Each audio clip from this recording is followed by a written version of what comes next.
Bom dia, pessoal. Vamos aqui, né, começar mais uma palestra convidada. Tá? Quem vai apresentar o trabalho aqui é o Cristiano Nabuco. Ele é psicólogo, atua no consultório particular há 27 anos, tem pós-doutorado pelo Departamento de Psiquiatria do Hospital das Clínicas da Faculdade de Medicina da USP. Foi presidente da Federação Brasileira de Terapias Cognitivas e atualmente coordena o grupo de dependências tecnológicas do PROAMIT, do Instituto de Psiquiatria do HC da FM USP. Publicou 8 livros sobre psicologia e saúde mental, escreve uma coluna semanal para o UOL. Tá? A ideia, né, a gente está aqui ao longo de uma semana conversando sobre como, né, incentivar as pessoas a usar a informática na educação, de como levar a informática na educação, né? Mas a gente quer, com essa palestra, ter um contraponto, né? Também, né, o quando que a tecnologia, né, às vezes pode também não ser positiva, né? Os cuidados que a gente tem que ter com a tecnologia também. Tá? A gente agradece bastante, tá? O senhor Cristiano por estar aqui, né? E, bom, agora é com ele. Obrigado.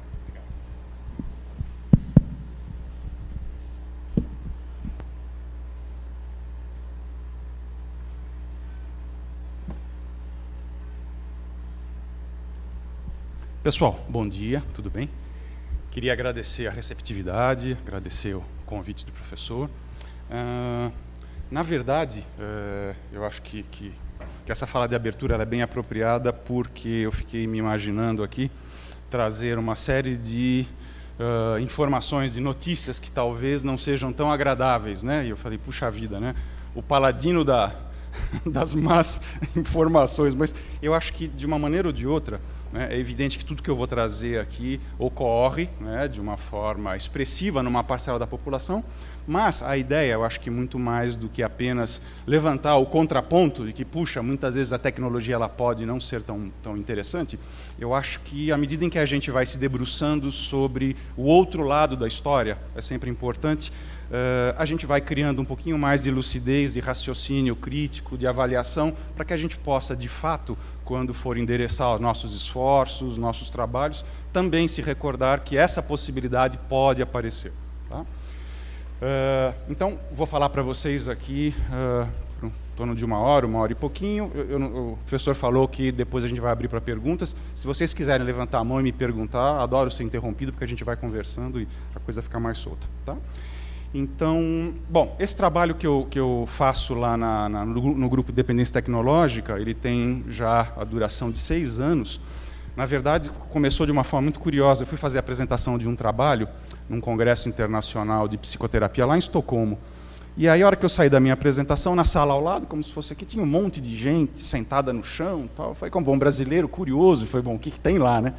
Fui lá olhar e era uma pesquisadora americana que, pela primeira vez, ela apresentava os impactos econômicos, embora fosse um congresso de psicologia, os impactos econômicos que o uso, né, de sites de pornografia e erotismo estava criando nas famílias de moradores de Nova York. E ela dava lá, sacava lá do bolso uma série de números e falava, vejam como a coisa é muito séria, tal.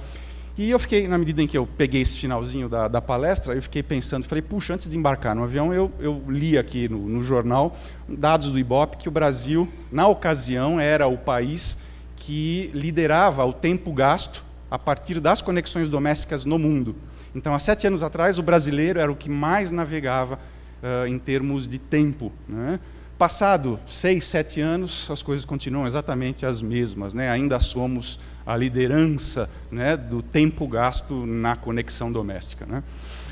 Às vezes as pessoas me perguntam, mas por que será que isso acontece? Eu acho que tem alguns fatores, né? A desigualdade social que a gente vive nesse país, né, seguida do fato de você hoje ter um barateamento dos equipamentos, então faz com que, de uma maneira ou de outra, todos nós sejamos iguais na rede. Então, eu acho que isso, de uma forma ou de outra, nivela um pouco os sentimentos de desigualdade. Enfim, é apenas uma suposição. Bom, e aí, chega de papo furado. E aí, resolvi abrir esse ambulatório. Fiquei durante 6 meses com a minha equipe lá, estudando antes de abrir. E foi muito engraçado, porque antes de trabalhar nos transtornos do impulso, eu trabalhava já com os transtornos alimentares. Eu fiquei lá 9 anos tratando das anoréxicas.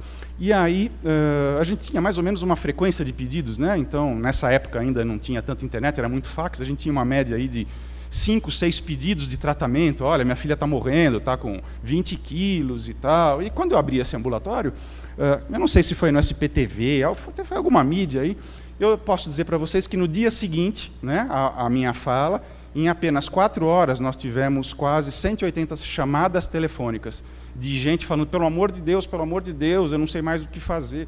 Então, o que eu vou contar para vocês hoje, na verdade, é um pouco dessa trajetória do meu grupo, do que a gente vem fazendo e qual é a condição hoje, qual é o status mundial dessa pesquisa. Então, o que eu vou passar para vocês, basicamente? Vou falar um pouquinho da propagação da internet, rapidamente aí, tá? Só para vocês terem um panorama.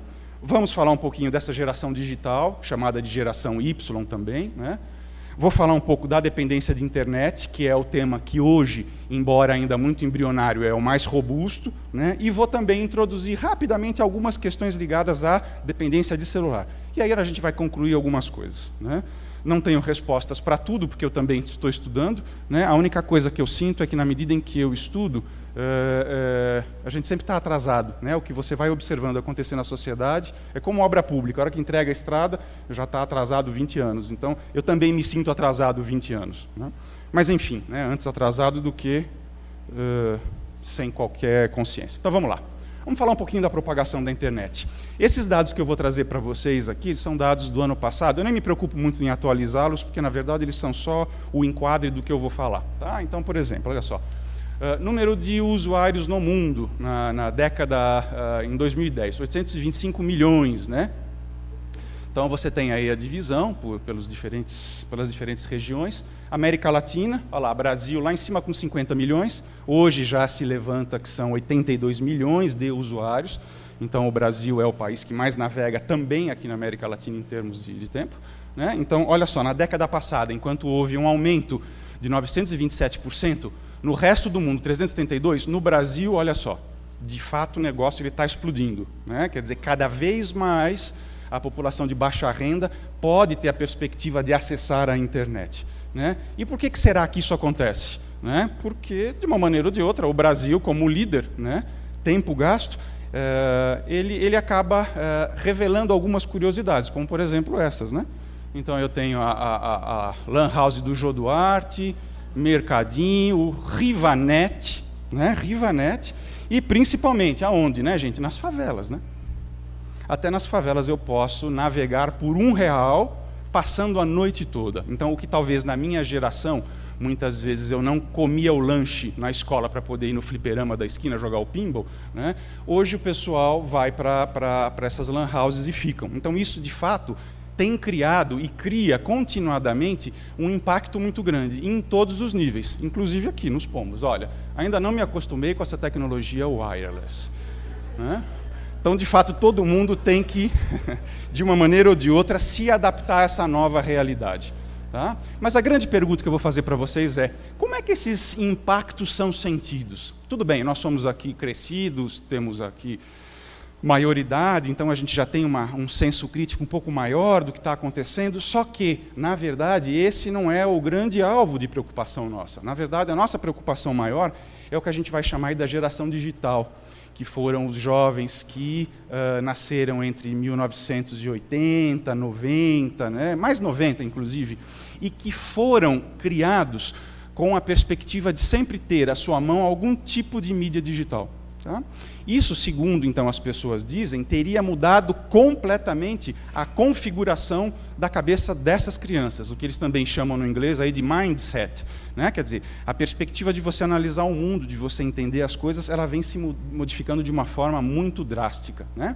Então, por exemplo, isso daqui é uma cena comum que a gente vai observar. Provavelmente aqui a foto não pega, mas ele deve ter um telefone celular no meio da perna. Tá? E se você for perguntar para ele o que ele está fazendo, ele vai jurar por Deus que ele está estudando. Tá? E o pior, ele está estudando. Tá? Eu já passei várias vezes com essa situação com a minha filha mais nova, onde ela estava vendo a televisão, tocando ali o BlackBerry, né, o MSN apitando, ela lendo alguma coisa e falava, Sofia, pelo amor de Deus, ai pai, relaxa, mas Sofia, como é que você vai estudar? É muito diferente do que aquilo que a gente aprendeu, que deveria ser uma Tá bom, então você se prepara, porque no final do mês ela chegava com a nota lá e eu tinha que calar minha boca, né?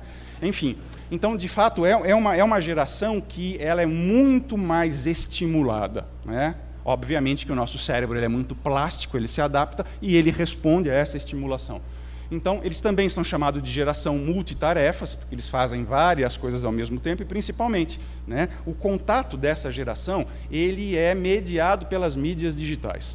Então, o que você vai ver? Né? Esses jovens digitando mais rápido do que você faria, tá? Eles têm aqui habilidade para usar tudo que é da internet, iPod, iPad, iPhone, tudo, tá? Atrasam para jantar e, quando jantam, ficam recebendo mensagens ali pelo WhatsApp o tempo todo, aquele negócio apitando. Né? E eu coloquei aqui, possuindo centenas de habilidades digitais. Júlia é minha sobrinha, que tem 6 anos. Há um mês atrás, eu estava na casa do meu irmão almoçando, lá no domingo, e antes do almoço, tomando a caipirinha, conversando, tal, a Júlia vira para ele e fala: pai, eu estava aqui pintando o meu desenho com giz de cera, e aí eu atravessei a borda, e eu estou tentando apagar. E ele falou: filha, mas giz de cera não apaga com borracha, você estragou o desenho. Ela não teve dúvida, ela virou as costas, né, subiu na cadeira, ligou o estabilizador, ligou o computador, e eu comecei a olhar, e ele começou a prestar atenção, então ela colocou o desenho na impressora, escaneou o desenho, tirou a cor, apagou com Corel Draw, imprimiu. Eu falei: mas que é isso? Ele falou: eu não sabia. Como isso? Eu nunca expliquei. E, de fato, a gente nunca explica. Na verdade, sempre que eu tenho que montar alguma aula, eu peço para as minhas filhas: coloca o vídeo. Aí, pô, pai, de novo, mas você é burro, eu já te falei 1.000.000 de vezes. Então, de fato, nós somos, né, os mais velhos, nós somos os imigrantes digitais. É como se a gente estivesse aprendendo a falar uma língua estrangeira, e a gente até pode ter a fluência, mas a gente sempre vai carregar aquele sotaque. O nativo digital não, ele se habitua de tal maneira que aquilo é muito natural, a ponto da gente parecer retardado para eles. Tá? Então, o que a gente observa, na verdade, é isso o tempo todo. Né? De maneira cada vez mais precoce, eu vou falar um pouco depois disso, os pais orgulhosos de poder emprestar essa tecnologia para as crianças, só que isso está, de uma forma ou de outra, também tendo impactos muito negativos, muito, que eu vou contar para vocês já já. Mas o que a gente pode concluir, a partir de tudo que eu estou dizendo, é que as configurações são diferentes. Tá? Eles estudam, interagem, leem blogs, baixam músicas pela internet, possuem um animal de estimação. Eu atendi uma senhora de 45 anos todas as terças-feiras, às 11 horas. E aí, minha consulta de psicoterapia dura 45 minutos. Quando dava 11h30, ai, doutor, tem que ir embora? Tá bom, Joana, vai embora no primeiro dia, no segundo dia. Na terceira terça, falei: Joana, mas deixa eu entender, você tem que pegar teu filho, o que você tem que fazer, porque você quer mudar de horário? Não, doutor, é que os meus morangos no Farmville têm que ser colhidos 15 para meio-dia. Se eu não colhê-los, eles estragam e eu perco pontos. Uou, né? Quer dizer, é cômico se não fosse trágico. Né? Ela lá empenhada, ela pagava a sessão de terapia e ia embora 15 minutos antes, porque ela tinha... Tá? Então, na realidade, o que existem? Diferentes configurações. Né? Diferentes. Você está equipado com uma antena Wi-Fi e uma entrada USB. Tá? É diferente. A capacidade de você entender é diferente. Então, o que a gente tem aí, segundo alguns pesquisadores? Que essa geração, até os 18 anos, vai gastar 10.000 horas navegando na internet. E alguma coisa em torno de 20.000 nos videogames. Isso quer dizer, só para vocês começarem a pensar comigo, que muita experiência de vida está sendo transferida para cá. Tá? Se vocês forem parar para pensar, por exemplo, eu vou muitas vezes em bufês infantis, aquelas coisas que você é obrigado, né?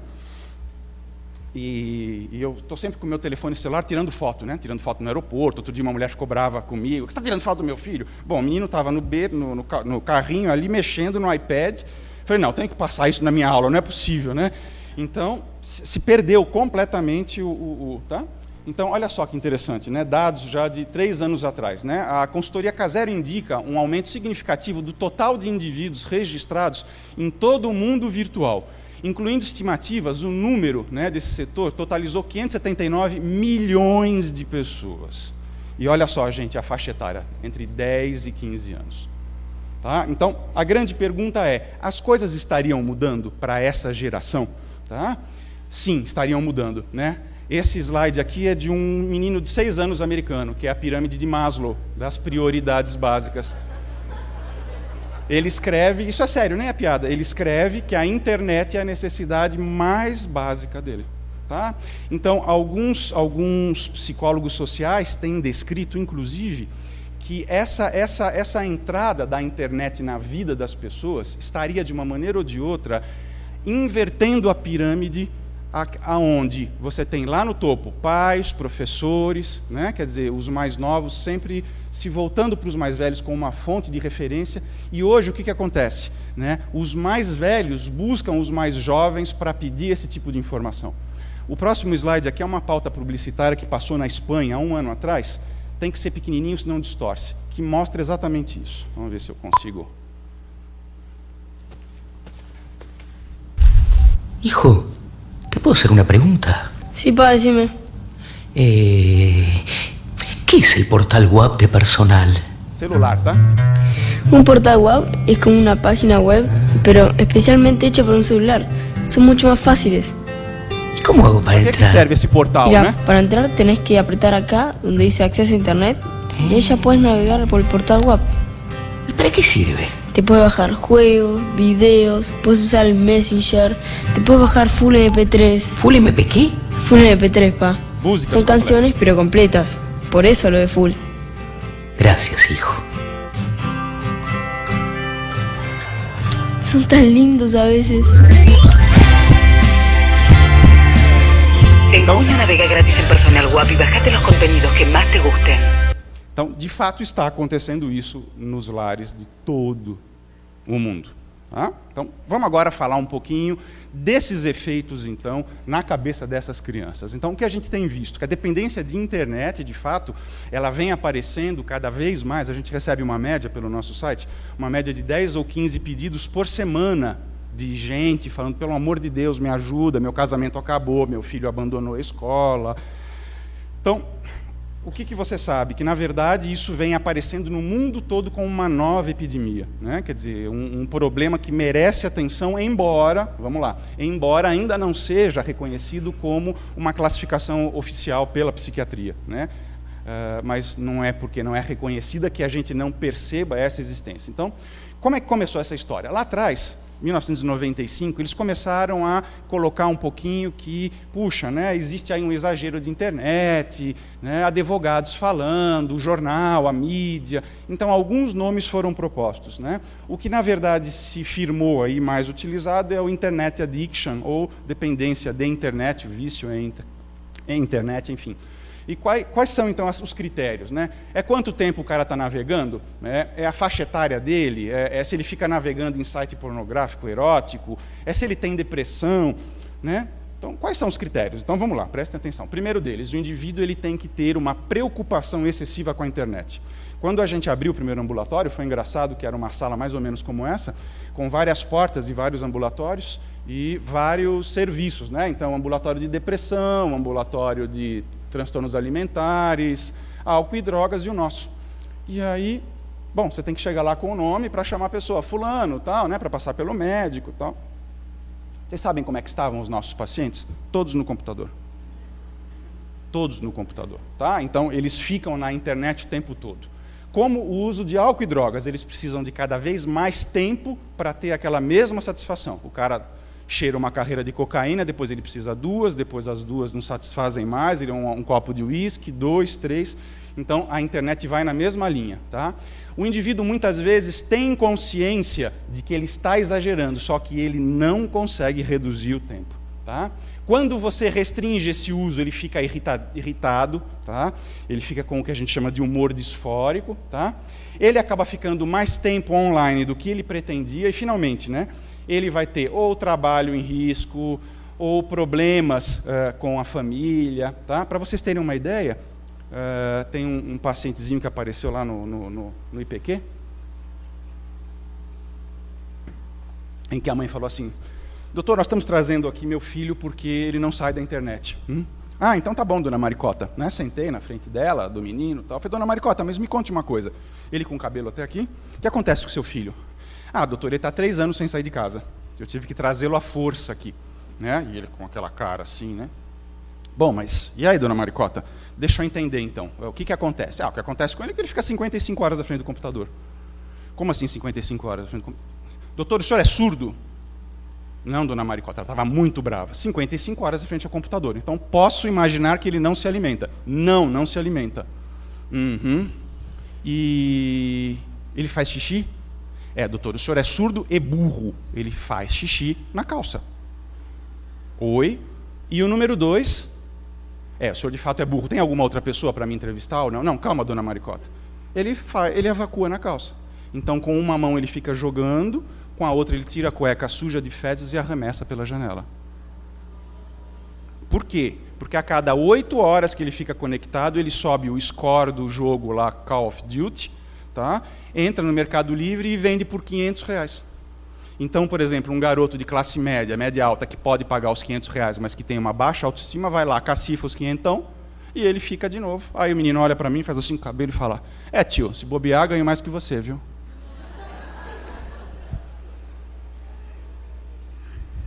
Tá? Então, a grande pergunta que se fazia é, de fato, a dependência de internet é uma nova doença psiquiátrica ou ela é, na verdade, decorrente de outros problemas? Então, o indivíduo tem fobia social, tem depressão.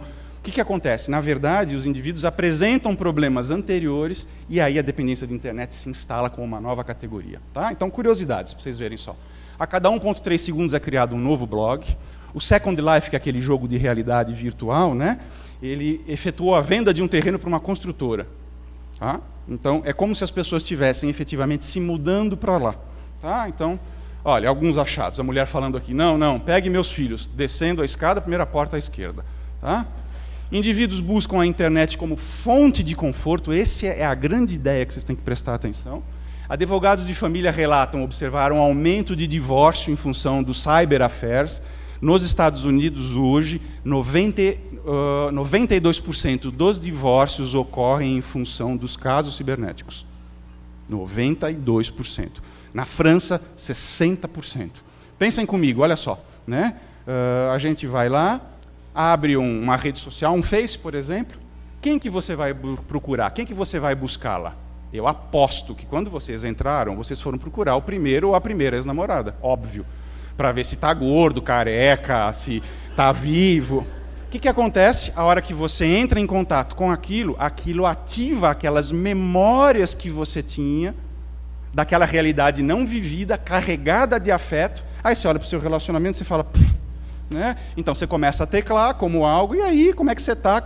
Isso reativa, é evidente que é carregado de fantasias, mais de 90% do que você imagina não existe. Né? Era a criação da sua cabeça, mas até aí o estrago já foi feito. Tá? Olha só que interessante.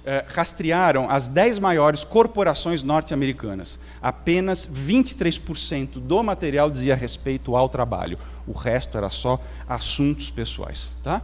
E esse é o Second Life que eu vou mostrar para vocês, né? Que é um simulador de realidades. Então, ele é um jogo, acho que a sede dele, eu não sei se é em Londres ou nos Estados Unidos, em Nova York, mas ele tem vários cenários que você não identifica de onde são, com exceção de cenários das cidades brasileiras. Por que será? Né?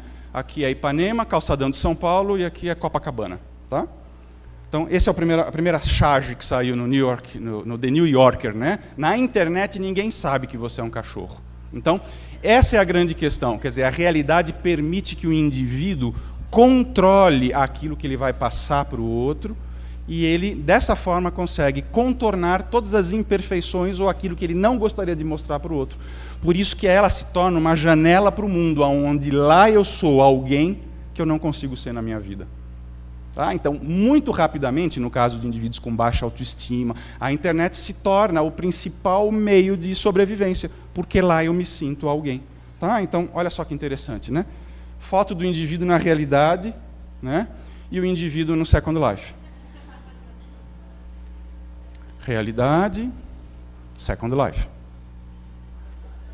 Realidade, Second Life. Realidade, Second Life. Tchutchuca, né, gente? Olha aí. Hã? E o mais triste, mas acho que representa exatamente o que eu quero mostrar para vocês num grau mais agudo. Realidade e Second Life. O que esse menino diz? Lá eu sou alguém. Então, como que você consegue, de repente, virar para ele e falar, não, volte para a sua realidade, vamos lá fazer projetos de vida, você tem um futuro. Tem? Tem? Ah, Cristiano, você está exagerando, é evidente que nem todo mundo está assim. Sim, fisicamente nem todo mundo está assim, só que é assim que muita gente se sente emocionalmente. Esse é que é o grande ponto. Então, o que você vai ter? Na verdade, diferentes intensidades de uso. Tá? Do uso ocasional, frequente, abusivo. E a grande pergunta é, afinal, por que a internet atrai tanto? Porque lá está todo mundo bem, fazendo algo bom, tem uma vida maravilhosa, com o corpo perfeito, a viagem dos sonhos, o namorado que vocês vão nadar lá na Lagoa Azul, é tudo assim maravilhoso. Tá? Então, o que acontece? As pessoas, esses jovens, acabam ficando dependentes desta imagem de realização pessoal, que eles não conseguem ter na vida real. E tem um outro problema, que o tiro sai pela culatra, que na medida em que eles mostram demais, eles também começam a enxergar a realidade dos outros, que fundamentalmente é superestimada, aumentando a sensação de recalque. Então faz com que o indivíduo coloque mais coisas que não são verídicas, aumentando o senso de distanciamento entre quem ele é lá e o que ele é aqui.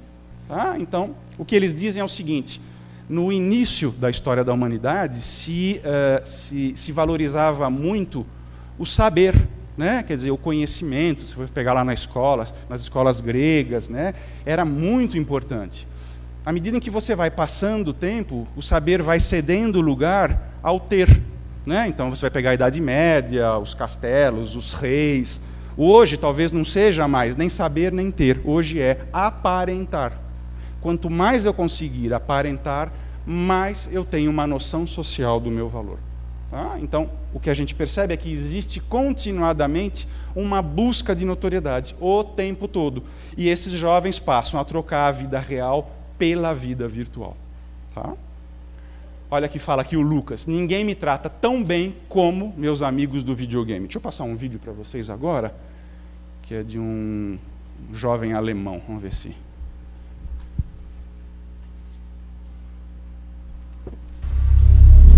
4 years ago, Marcel set out to become a hero. 4 anos atrás ele começou a se tornar um herói. In the wake of his parents' divorce. À medida em que seus pais se separaram, né? The online computer game World of Warcraft promised him all that and more. O jogo World of Warcraft prometia tudo para ele. Soon the game was all he cared about. Rapidamente o jogo se tornou tudo que ele ligava. Várias horas por dia no mundo virtual. Nobody knew me there. No one cared whether I was a total loser in real life. Ninguém liga quem eu sou na vida real. Lá eu sou alguém. And that was the recognition I was looking for. Lá existe o reconhecimento que eu estou buscando. Tá? Então, é isso que acontece cada vez mais. Né? Então, qual é a característica desses indivíduos? São muito inteligentes, descrevem passar o dia todo conectados. Eu falei para vocês 45, mas isso era antes. Agora já tem um que relata 55 horas. Todas as faixas etárias. Quando a gente abriu o ambulatório, a gente imaginava que fôssemos lidar com indivíduos mais ligados a pré-universitários, ou jovens universitários, enfim, em função... Mas não, né? Quando a gente abriu o ambulatório, nossa preocupação não foi começar a trabalhar com essa populaçãozinha, porque a gente não tinha noção do que nós íamos encontrar. Então, começamos com pessoas mais velhas. Veio um senhor de 76 anos que não conseguia largar da internet. Uma senhora de 68, que depois eu vou mostrar aqui. Então, todas as faixas etárias, todos os estratos socioculturais. Tá? Prevalências. Qual é a incidência, então, disso? De uma maneira geral, olha, se vocês forem perceber aqui, Estados Unidos, Coreia, Finlândia, Noruega, existem prevalências muito distintas. Então, vocês podem perguntar, Cristiano, por que numa amostra vai dar 37%, né, se manifestando e outra 0,3%? Bom, o que a gente entende é que, na verdade, são questionários ainda distintos, que rastreiam coisas diferentes, mas para solucionar esse impasse se criou, então, a noção de que 10% dos usuários de computador são dependentes da internet, são heavy users. Tá? Então, se nós temos no Brasil alguma coisa em torno de 80 milhões de usuários, 8 milhões são dependentes. Cidade de São Paulo, 5 milhões, então 500 mil são dependentes. Isso dá quantos morumbis cheios lá? Deixa eu ver. Uns 9, 10 morumbis cheios de gente dependente sem saber. Tá? Vamos começar a falar uma coisa muito legal agora. Vou pedir para vocês prestarem bastante atenção.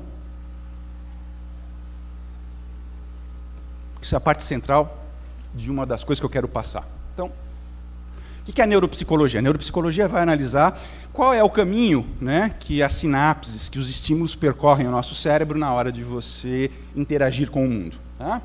Então, o Nicholas Carr, que tem um livro muito bacana, ele vai dizer o seguinte, que o uso pesado ele tem consequências neurológicas. Tá?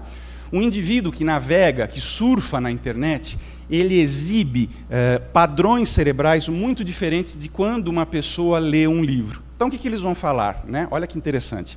Que, quando eu estou olhando para uma página, olha, raciocinem comigo. Então, esse é o meu olhar. Império Serrano e Tijuca, não, isso eu não quero. Um tênis Nike que eu preciso comprar. Pô, será que vai ter 44? Eu não acho em lugar nenhum. Nossa, estou precisando mandar meu currículo. Puxa, a votação, como será que está a votação? Nossa, olha que linda, que coisa, não sei o quê. Então, quando você navega na internet, você ativa áreas que são áreas ligadas a essa região aqui, que é o chamado córtex pré-frontal. Tá? Que é a área do saber, é a área do conhecimento, mas é a área onde você estabelece se algo é verdadeiro ou falso. Então você fica o quê? Teu olhar ele fica... Tá? O que acaba acontecendo? Você dá uma internet na mão de uma criança, ou num joguinho, que ele começa a ficar 1 dia, 2 dias, 3 dias, 4, 1 ano, 2 anos, 3 anos. Você começa a fazer com que o cérebro dessa criança comece a ter um comprometimento, tá? Naquelas atividades que exigiriam maior atenção. Tá? Será que é coincidência ou não? Mas hoje, o que mais se diagnostica em termos de doenças, de transtornos psiquiátricos nos adolescentes? Déficit de atenção. O que faz? Xuxa a Ritalina lá nele, né? Para ele baixar, e aí o que acontece? Ele fica bonzinho. Mas será que de fato é déficit de atenção? Ou são crianças que estão tão estimuladas a focar, que de repente elas não conseguem mais sentar e... Não sei se vocês sabem o que faz a Ritalina. Né? Ao contrário do que muita gente pensa, a Ritalina ela não desacelera o paciente. Ao contrário, ela acelera. Vocês já ficaram ao lado de um carro, quando vocês estão andando na rua, conforme a roda começa a virar, vai aumentando a velocidade, começa a ter aquele efeito, até que chega um momento em que ela para e ela... A Ritalina, quando se dá para o jovem, a Ritalina faz a ansiedade dele bater no teto. Ela sobe tanto que ele acalma. Tá? Então, hoje os diagnósticos de déficit de atenção estão explodindo. Será, gente? Né? Então, o que acontece? Esses jovens se tornam meros decodificadores, tá? Perdendo a habilidade de fazer conexões mais profundas. E isso começa a acontecer cada vez mais. Tá? Então, vamos agora na parte legal. Olha só, vou bem devagarzinho para vocês entenderem. Um psicólogo americano vai dizer australiano, ele vai dizer que existem 2 tipos de memória, isso a gente já sabe.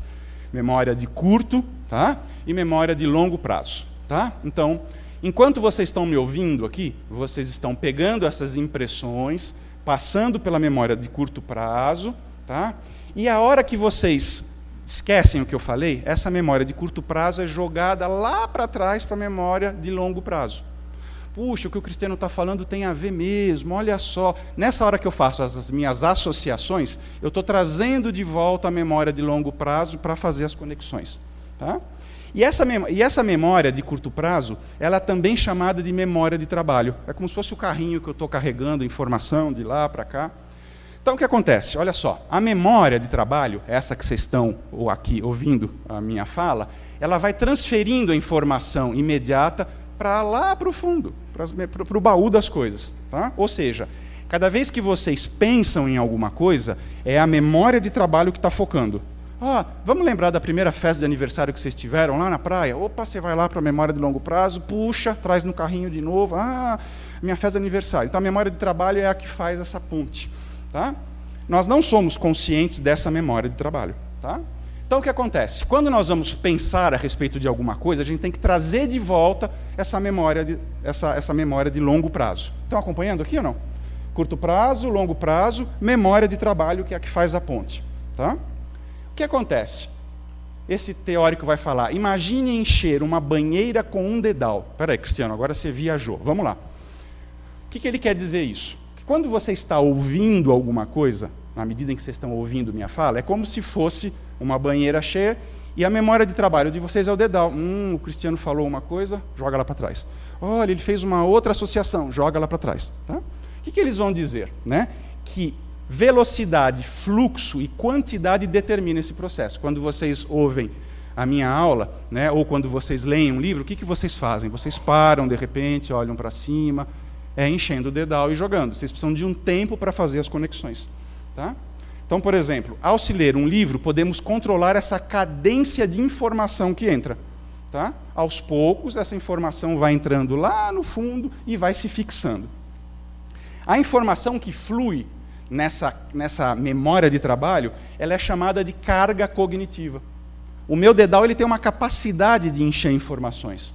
E quando essa capacidade excede e a água transborda, eu não consigo mais guardar. Está fazendo sentido? Querem que eu repita ou não? Quer? Então, vamos embora. Então, o que acontece? Quando a nossa capacidade de aprender ela fica super estimulada, o indivíduo está na internet ouvindo um monte de coisa, ouvindo a aula do professor, e aí recebe o WhatsApp, aí vê qual vai ser o tempo, puta, minha nota, amanhã nós vamos no cinema.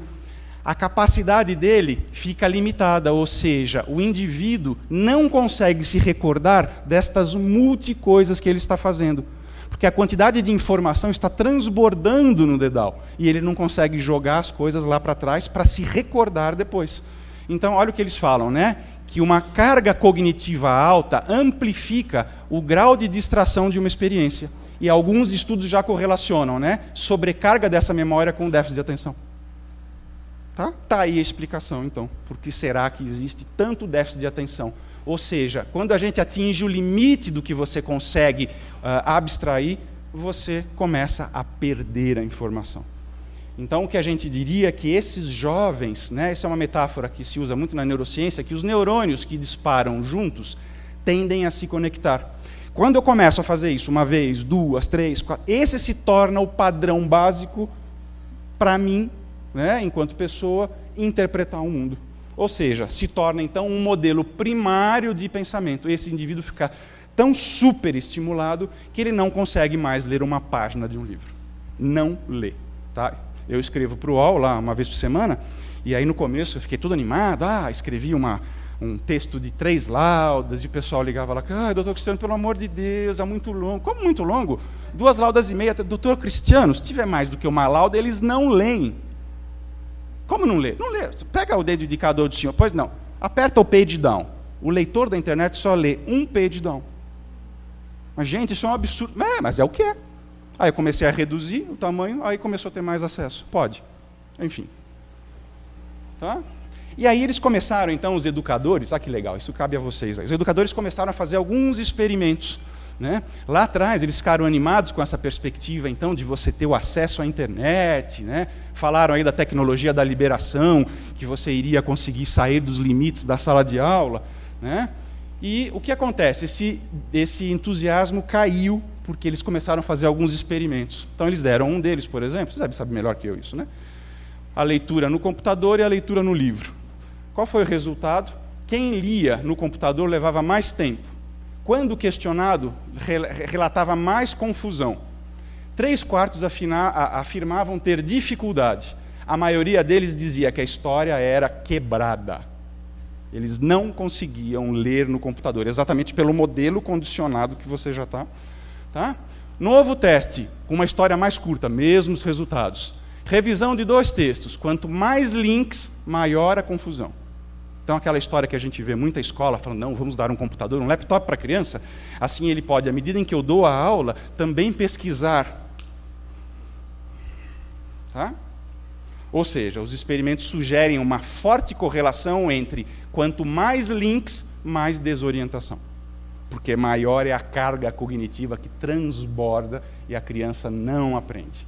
Tá? Então, o que eles falam? Sou da geração multitarefa. Aí eu lembro de uma frase que meu avô dizia o seguinte, ele falava que o homem dos 7 instrumentos não toca nenhum direito. Ou seja, você acaba tendo de fato um grande comprometimento. Então, estudos mostram que mudar entre 2 atividades rapidamente, pegar o BlackBerry ou fazer o WhatsApp, ouvir o que o professor está falando, aumenta a carga cognitiva, impedindo a aprendizagem e aumentando a chance de interpretação incorreta. E qual é a grande conclusão, gente? Que a internet é um modelo de interrupção. O tempo todo, ela foi desenhada exatamente para te criar esse tipo de coisa. Então, o que você tem? Né? Você tem torpedo, WhatsApp, BlackBerry, Twitter, MSN, Skype. Tá? Eu li um texto que dizia que no ano de 2013 são enviados por dia 76 bilhões de mensagens instantâneas por dia. Tá? Um jovem hoje de 17 anos manda, em média, da hora que ele chega em casa até a hora de dormir, aproximadamente 25 mensagens. Tá? Ou seja, isso faz com que as pessoas, no fundo, se sintam interrompidas, porque isso dá uma dimensão de quanto importante elas são. Quanto mais chamado eu for, que legal, então eu sou. Tá? Sem isso, as pessoas se sentem o quê, gente? Desvalorizadas. Tá? Até que eles fizeram um experimento da Nielsen. Não sei se vocês já viram isso. Usaram aquele eye tracker, né, que ele mede aonde o olho do indivíduo, tá, caminha. Então, o título do documento é Como os indivíduos leem na internet. E a primeira linha do resultado, depois de 11 anos, em negrito é They don't. As pessoas não leem na internet. Apenas 16% de uma amostra de mais de 30 mil pessoas, de todas as idades, liam as palavras por palavras, e o restante apenas escaneava os textos, saltando, pulando partes e deixando todo o resto para o lado. Então, o que eles falam de modelo F. Tá? Você olha a tela aqui em cima, desce um pouquinho, olha a tela mais um pouquinho no meio, vai para baixo e pula. Ou seja, é muito diferente da forma como nós, mais velhos, aprendemos a estudar na escola. Tá? Então, quais são as consequências imediatas? Né? Medidas de QI estagnadas ou declinando. A esfera intelectual está se modificando. A internet, o que ela oferece? Esse acho que é um dos grandes problemas também. Um ambiente altamente customizado. Né? Eu lembro que eu estava procurando há um tempo atrás aí, pneu para um carro meu. Eu entrei em alguns sites, tal, e em pneu e tal, e aí eu queria comprar um Nike. Né? Porque não tem essa questão de Nike, é uma novela que um dia eu conto para vocês. Eu calço 44 e não existe tênis 44. Aí eu vou na vitrine e falo, eu quero aquele. Não tem, nunca tem. Né? Então eu entro e pergunto, o que você tem de 44? Né? Enfim, e eu comecei a entrar lá no Netshoes, que Nike lindo, aí abria. Depois de um tempo eu comecei a perceber que cada site que eu navegava abria lojas, pop-ups de lojas de pneu e lojas de tênis. Eu comecei a receber e-mails de lojas de pneu. E-mails de lojas de tênis. Então, o que acontece? Na verdade, a internet se torna um ambiente altamente customizado, onde eu tenho cada vez mais dos meus interesses. Então, o que acontece? Eu me relaciono, eu estou imerso na minha realidade. Eu vou perdendo a habilidade de desenvolver relações verticais, que seriam as relações que desconfirmam as visões que eu tenho do mundo. E ampliando, então, a capacidade de eu compreender, eu e o meu entorno. Tá? Então, o que são descritas como características desses jovens hoje? Menor tolerância à frustração. Eles têm uma dificuldade imensa de desenvolver uma argumentação mais estruturada. Eles diziam que, por exemplo, na década de 70, quando você tinha que ver programas de televisão, né, você tinha que ver lá Havaí 5.0, você tinha que ver um monte de coisa, mesmo que você não gostasse. E isso ampliava a tua capacidade. Hoje não. Hoje você vive dentro dessa linha horizontal, sem orientação, vivendo o que eles vão chamar de anestesia emocional. Você vê mais do mesmo. Por quê? Por exemplo, se eu for entrar no Google hoje, abrir o computador na minha casa e clicar lá, deixa eu ver, o que eu posso procurar? Praias do Nordeste. Praias do Nordeste. Plum. Qual é seu nome? Amanda, entrar no computador dela e escrever Praias do Nordeste. Plum. Vocês acham que é o mesmo resultado? É completamente diferente. O que vai puxar são resultados que têm a ver com o histórico dela. E o que vai puxar tem a ver com aquilo que um dia eu já naveguei. Tá? Ou seja, as pessoas então estão perdendo a capacidade, e isso é o mais importante, tá? De se relacionar. Lembra que eu falava do buffet no comecinho agora da aula? Um monte de criancinha brincando e um monte lá sentadinha no celular. O que acontece nessa primeira fase da vida? Essa primeira fase da vida, ela é importantíssima. Como eu estou dando aula aqui, eu estou vendo, por exemplo, se o Marcos está fazendo assim, se ele não está. Eu estou, na medida em que eu dou aula, eu estou olhando para ver se a reação de vocês bate com aquilo que eu imagino atingir. Quando eu fico voltado para uma tecnologia, eu vou perdendo a habilidade de ler os sentimentos alheios. E isso faz com que, mais velho, eu comece a ter problemas de segregação social, porque eu não sou rápido para pegar o que está acontecendo, eu viro um nerd.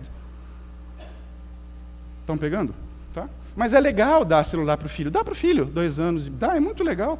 Semana passada veio uma moça lá no consultório, no estudo de psiquiatria. Então, doutor, sabe o que é?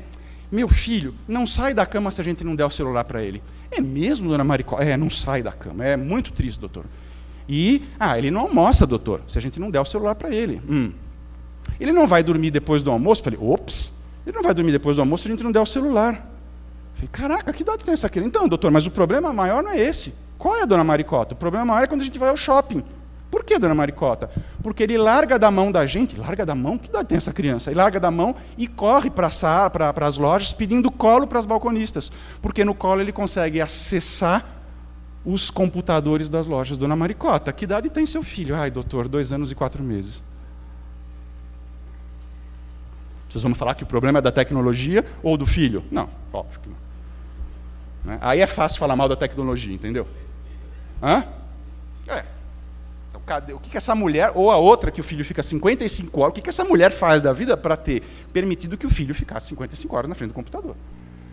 Sem falar nos outros tipos de problema, porque eu não vou falar disso. Tá? Surdez temporária ou definitiva. Fones de ouvido tem uma equivalência a você estar parado ao lado de uma turbina de avião, e a perda auditiva ela é definitiva. Definitiva, não volta. Tá? Síndrome do olho seco, que a gente falava ali fora, tá? Ou síndrome do olho do computador. Dores nos dedos ou nas articulações. Quanto mais você usa o Facebook, mais infeliz você fica. Tem um monte de pesquisa que já dá isso. Noite de sono prejudicada. Sabiam vocês que se eu ficar durante meia hora exposto à luz do computador antes de dormir, meu cérebro não entende que é hora de dormir, ele não libera melatonina, que é aquele hormônio que produz o sono. Por isso que o sono dessas crianças é prejudicado. E, finalmente, o que eles vão chamar de iPhone, eye posture, né? E postura, o problema das posturas tortas em função desse uso excessivo. Tá? Em termos de tratamento, não existe nenhum fármaco ainda que se descubra como sendo o ideal. Psicoterapia, a gente faz um atendimento de 18 semanas com esse grupo. Então, aqui, por exemplo, nosso primeiro grupo, né, o Vitor, a gente apresentou o Internet Addiction Test, que rastreia o nível de dependência. Primeira semana ele pontuou lá em cima, na 9ª semana, no meio do programa, e no final. Então, mostra que o nosso programa, de fato, de tratamento em psicoterapia, ele é efetivo.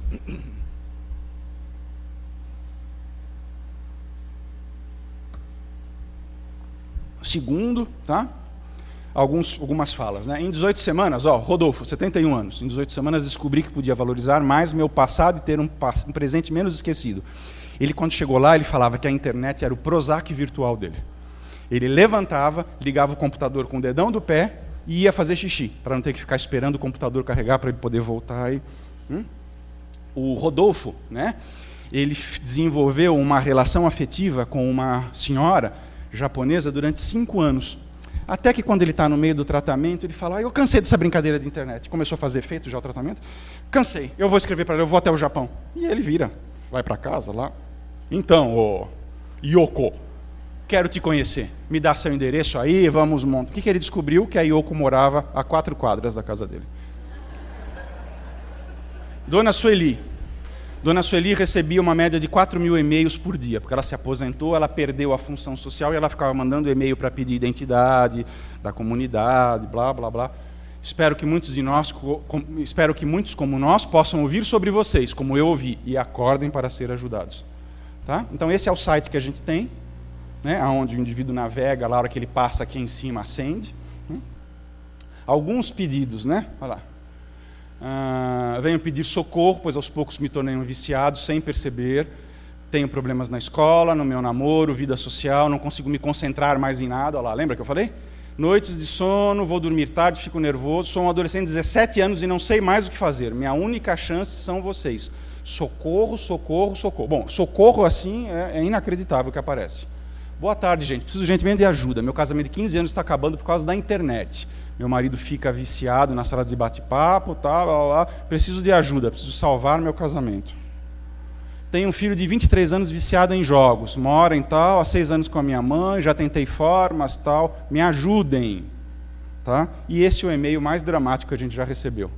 Oi, meu nome é Carlos, tenho 8 anos. Preciso parar de jogar o World of Warcraft e não consigo. A carinha dele. Me ajude, por favor.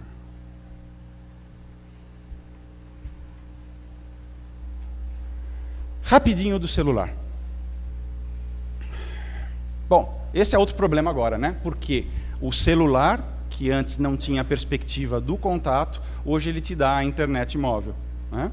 Então, essas foram as primeiras chamadas que diziam, olha, quando você está guiando e usando o celular, olha, não use. Não sei se vocês sabem, quando você anda de carro e você conversa no celular, mesmo na modalidade viva voz, a sua visão periférica diminui de forma semelhante a se você tivesse tomado 2 doses de álcool.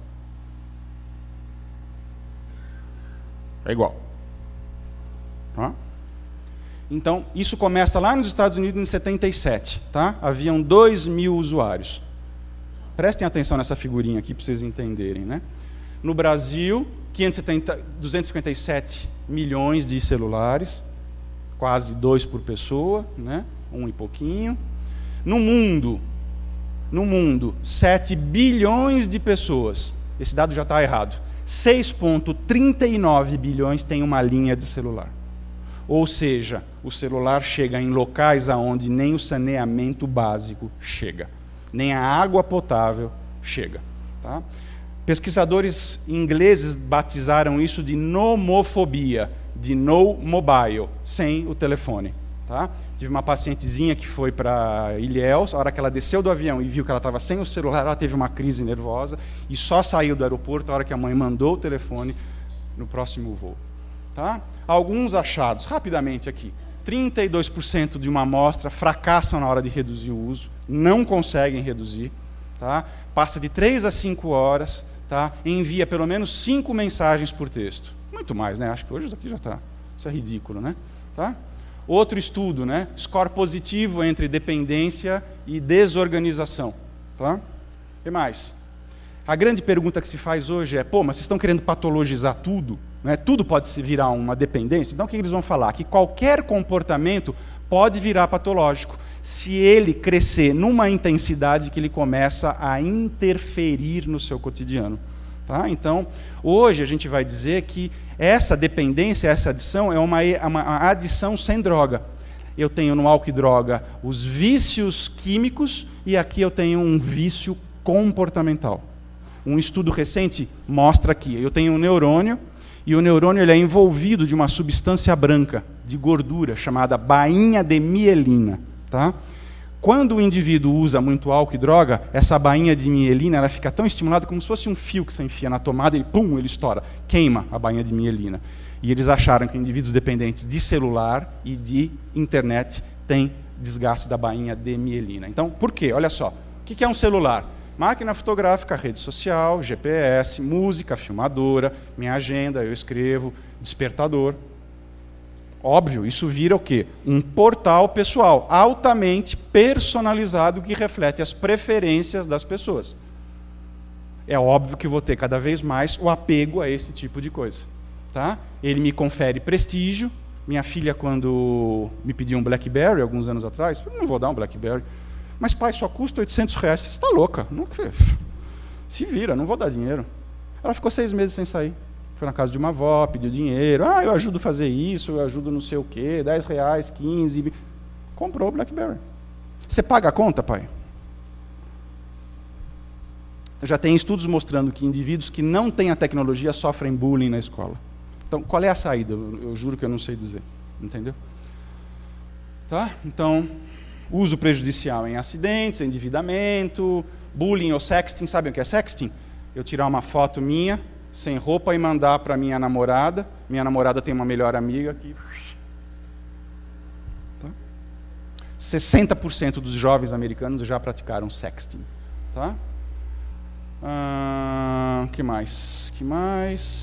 O que os indivíduos fazem quando estão no banheiro? 70% quando estão pensando na vida, estão falando no telefone.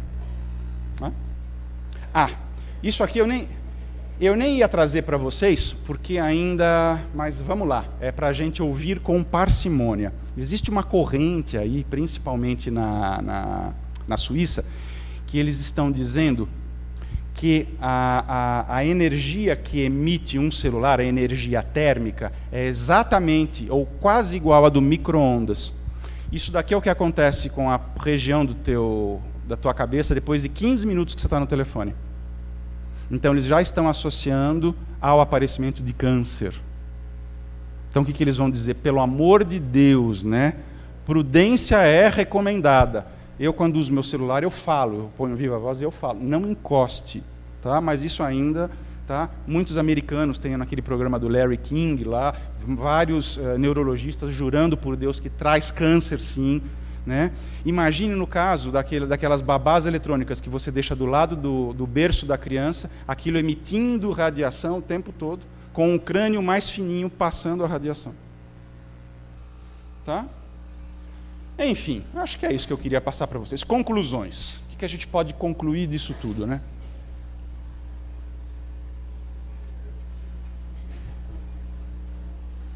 Parte do padrão que a gente usa, a internet e o celular, opera num nível subconsciente. A gente não tem noção do que a gente está fazendo, exatamente por esse aspecto de multitarefa. Tá? 80% relatam perder a noção do tempo. É o que eles chamam de fenômeno do flow, de fluxo. É como se você entrasse num túnel onde você perde a noção. Tá? Você tem uma desinibição e o mais importante, olha só, o nosso cérebro, gente, ele vai sendo amadurecido de trás para frente. Tá? Então, o que acontece? Essa área é a área que primeiro ela é amadurecida, depois vai vindo, até que a última é essa aqui, o córtex pré-frontal, o órbito frontal, tá? Que é a sede do pensamento. E também é a sede aonde existe o que a gente chama de freio comportamental. Então, se eu saio à noite num lugar, e aí o Marcos me oferece, Cristiano, quer uma caipirinha? Opa, uma caipirinha, tal. Aí vem alguém e fala, quer um vinho? Não vou misturar destilado com fermentado, que eu já ouvi falar que pode fazer mal. Então, eu consigo ter esse controle. O jovem, biologicamente, ele não tem. Por isso que se é perigoso andar de moto com 2 rodas, ele anda de uma, ele pula de skate lá de cima da montanha. Então, o jovem, biologicamente, ele não consegue conter o impulso de usar a tecnologia. Por isso que é importante, então, que a gente comece a criar alguma forma de regulagem. O computador não tem que ficar no quarto, tem que ficar em um local comunitário da casa, com hora para você utilizar. Tudo bem, você vai ter que dar um celular para sua filha? Tá bom, dá, mas dá com um plano limitado de internet. Tá? Deixa eu contar uma história que eu lembrei. Minha paciente, diretora de um hospital grande de São Paulo, ela chega com um iPhone. Cristiano, dá uma olhada no iPhone da minha filha. Como é que é o nome da filha? Esqueci. A Maricota. Eu fui falar Maricota. Quantos anos tem a Maricota, Dani? A Maricota tem 5 anos. 5 anos. Então, eu dei o telefone porque eu preciso saber como é que ela está. Desculpa, está aonde, Dani? A Dani é uma médica, diretora de um grande hospital. Não entendi, Dani. Cristiano, na escola. O que você precisa saber da escola? Não, se está tudo bem. Mas é óbvio que está tudo bem. Você não colocou na porcaria da escola que você confia, então é óbvio que está tudo bem. Mas, Cristiano, olha as fotos aqui. Ela me mostra o telefone da menina. Vocês não sabem que show de horror era a foto que tinham lá. E ela não sabia mexer muito com a tecnologia. E eu comecei a olhar. O que aconteceu? Depois a gente foi descobrir que a recreadora da escola, como todas as coleguinhas também tinham um iPhone, davam para essas meninas, na hora do intervalo, musiquinhas para elas digitarem no telefone, para elas aprenderem a ler e cantar. Qual foi a primeira música que a menina digitou? A Dança do Pintinho. O que vocês acham que veio? Qual foi a segunda música? Era a canção do... Ela não sabia escrever coelho, ela escreveu coelho. Isso é devastador, gente. Isso é devastador. Por que diabo você entrega uma porcaria dessa? Você está falando mal da tecnologia. Não é a tecnologia. O problema não é a tecnologia, são as pessoas que não têm a menor sensatez. Agora, também vamos fazer uma meia-culpa aqui. A gente não tem muito noção do que está acontecendo. Por isso que a gente não consegue dimensionar o tamanho da encrenca.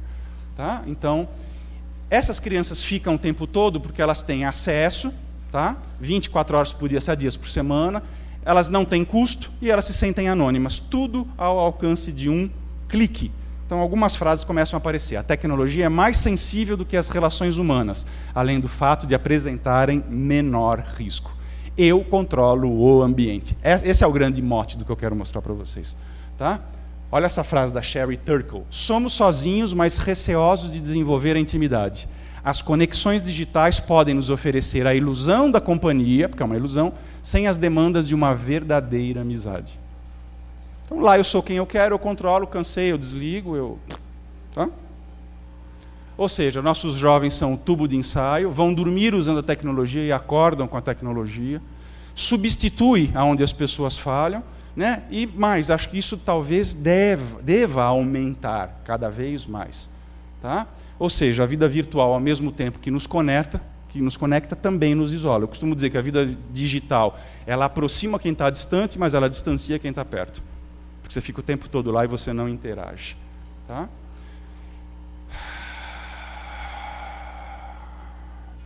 E a grande pergunta é, quanto seria o bastante, então? Quanto que é o bastante? Até onde que eu devo entrar na internet? Mesmo como adulto, eu já me peguei várias vezes no final de semana querendo olhar o e-mail pessoal.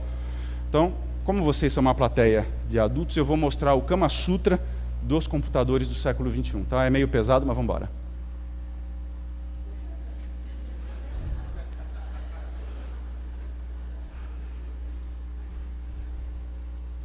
Portanto, estamos conectados, mas também desconectados da nossa própria vida. Essa é a grande questão. O que eu vou fazer com os meus pacientes? Desconectá-los para que eles possam se conectar com eles mesmos. Parar de se comparar nos outros, ter um propósito de vida. Tá? E, principalmente, né, usar o computador de uma maneira consciente. Diferente do álcool das drogas, que eu consigo fazê-lo, ele jurar de pé junto que ele não vai usar mais, não que ele consiga cumprir. No computador, não. Hoje as escolas pedem que os trabalhos sejam enviados pela internet. Eu fui dar uma aula numa escola super importante em São Paulo, e aí os alunos, enquanto eu falava, eles davam risada, assim. Por que você está rindo da minha cara? Não, doutor, essas velhas aqui não sabem de nada.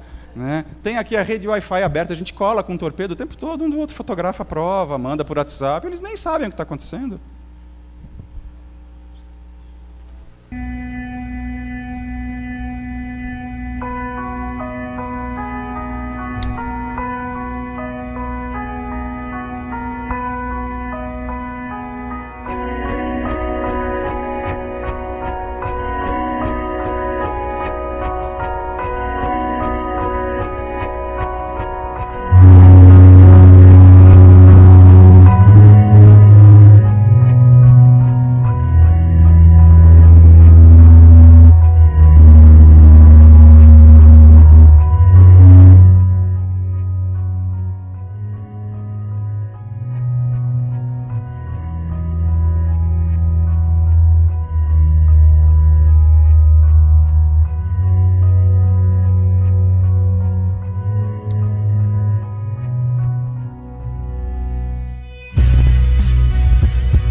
Gente, quem quiser saber um pouco mais, tem esses livros. Esse foi o primeiro que a gente publicou no ambulatório, já há 5 anos atrás.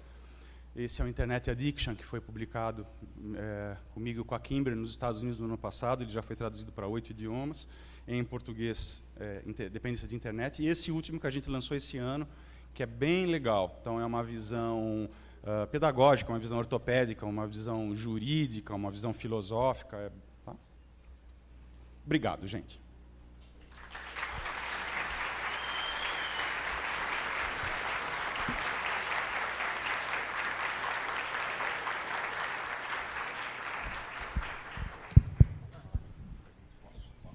Bom, Cristiano, muito obrigado pela apresentação. Tá? Realmente é um tema que eu acho que é muito importante. Eu convoquei, né? Eu não convidei, eu convoquei todos os meus alunos para estarem aqui, né? Para assistir, porque é uma coisa que eu discuto muito com eles, eu acho que é extremamente preocupante. E eu acho muito interessante a gente ter esse tipo de discussão num ambiente como esse, que a gente está o tempo todo falando, vamos levar o computador para as crianças. Né? Existe um outro lado aí que a gente não pode esquecer. Tá? Então, muito legal. Eu teria umas 50 perguntas, mas eu acho que não seria justo, eu vou fazer uma só. Né? Se tem uma coisa que a gente anda discutindo muito na sala dos professores, né, com relação a essa turminha que está aqui, né, é a questão de que a nossa definição é a geração apática. Né? Então, eu lembro quando eu era teen, que minha mãe falava que, nossa, como vocês são rebeldes. Então, tinha um rebelde, tinha isso, tinha aquilo. Agora é a geração apática. Né? Se eu xingo eles na sala, eles olham para a minha cara assim. Se eu falo mal da mãe deles, eles olham para a minha cara assim. Se eu falo para não usar o celular, eles olham para a minha cara assim. Né? Se eu dou a prova difícil, eles olham para a minha cara assim. Né? Nada consegue motivar, nem que seja uma motivação para o ruim, né? Para me bater, nem isso. Né? Será que tem um pouco a ver com isso? Será que tem um pouco a ver com essa internet? Acho que essa pergunta aí ela é excelente, né? Recentemente eu dei uma entrevista, acho que foi para o Globo Repórter, não sei o que aconteceu, e enquanto a câmera preparava lá a iluminação lá, a repórter estava conversando comigo, porque eles sempre querem saber direitinho, fazem a pergunta para ver se a gente vai responder, não vai. E aí ela falou, vou contar uma coisa que aconteceu recentemente na Globo. O que houve? Então, a gente contratou, né, 200 estagiários. E aí a gente pedia, né, selecionava aqueles que tinham habilidades com essa tecnologia. Né? Jovens que vinham de escolas boas, Só que foi um caos, doutor. Por que foi um caos? Porque eles entraram no primeiro dia, né, e aí a gente começou a passar os trabalhos. Bom, tem que fazer plantão no final de semana. Não vou fazer plantão nada. Né? Não vou. Né? Então, o que acontece? Essa geração Y, eu acho que ela ficou tão imersa na realidade dela, que eles querem ser, eles chamam o rei do castelo no primeiro dia. E o que eles disseram? Né? Que na medida em que os dias foram transcorrendo, então, por exemplo, tem aquele, o que cuida do Jornal Nacional, aquele Schroeder lá, né? E aí, eu briguei com você, Marcos, que eu sou estagiário, você é meu supervisor. Eu mandei um e-mail para o Schroeder lá, porque o Marcos está me enchendo o saco, pô. O que é isso, pô? Então, eles não têm senso de hierarquia, não têm senso de autonomia. Tá? O que a Globo fez? Mandou embora os 200. E contratou pessoas que não tinham essas habilidades, para poder formar de acordo com o que eles achavam importante. Né? Então, o que os livros estão dizendo? Isso é muito legal. Eles estão dizendo, tem uma linha está dizendo assim, esta geração vai ser a melhor geração que já existiu ao longo da história da humanidade. Né? E uma outra linha vai dizer o seguinte, esta geração é a geração de idiotas, aonde, pela primeira vez na história, vai haver uma interrupção no acúmulo de conhecimento. Por quê? Né? A informação não está virando conhecimento, e eles estão anestesiados. Tá? Minha filha, outro dia, que faz rádio e TV, entrou na sala de aula da faculdade dela, no 3º ano, ela falou, pai, eu filmei, é que não deu tempo de baixar. Então, é uma sala com o professor falando, tem 50 alunos dentro da sala de aula, os 50 estão consultando o celular. Tá? E essa minha filha, no 1º ano, ela fez uma escola forte em São Paulo, tal, e aí ela entrou, pegou um professor chato, como provavelmente eu sou, né? E aí, então, pai, ele me deu aqui 300 páginas para ler, para a prova. Eu falei, daí? Ele é maluco? Por que maluco? Imagine 300 páginas, deixa eu ver no Google aqui o que está dizendo o texto. Não, vamos ler o texto. Bom, para minha surpresa, eu sentei com ela no feriado, né?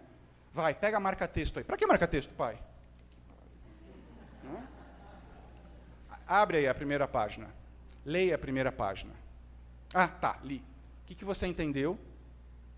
Não entendi nada. Lê de novo. Bom, resumo da ópera. Ela não sabia estudar. O que você acha do que você leu em voz alta que é mais importante? Que a história da fotografia começa com grifa. Grifa lá, isso, grifa. Agora anota do lado o que você achou. Então eu ensinei a estudar, né? E ela foi uma das únicas que foi bem na prova, porque o professor era chato. Não. Então, esses jovens estão chegando, eu acho que completamente, eles são fruto de uma geração onde a gente teve que ralar muito para poder ter um lugar ao sol. E eles, como a gente pôde oferecer tudo isso para eles, a gente paga curso 1, curso 2, intercâmbio, então, eles se sentem especiais. É a geração especial, entendeu? Que não tem tolerância à frustração, que não consegue lidar com o menor problema porque entra em pânico.